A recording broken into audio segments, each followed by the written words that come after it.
कहानी का नाम शिवराम की इडली वड़ा की दुकान।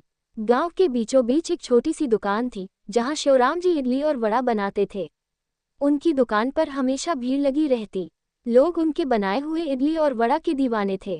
उनकी इडली इतनी मुलायम और वड़ा इतना कुरकुरा होता था कि कोई भी एक बार खाता तो बार बार वही खाने के लिए आता।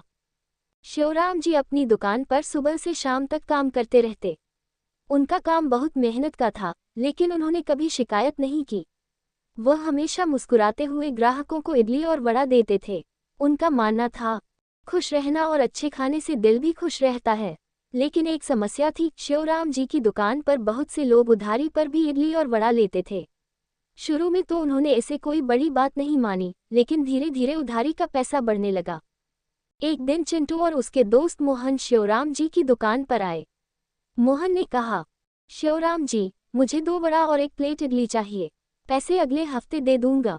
शिवराम जी मुस्कुराते हुए बोले, ठीक है बेटा, लेकिन ये बात याद रखना कि उधारी का पैसा कभी ज्यादा नहीं बढ़ाना चाहिए।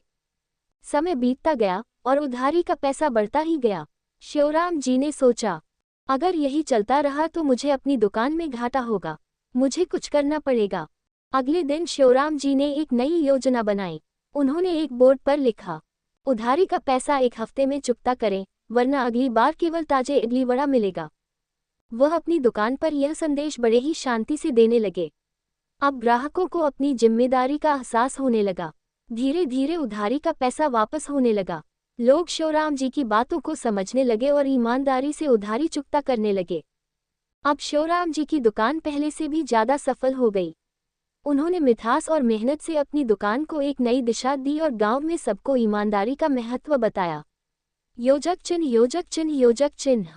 सीख, मेहनत से किया गया काम हमेशा फलता है, लेकिन उधारी का पैसा और जिम्मेदारी का एहसास हमेशा रखना चाहिए।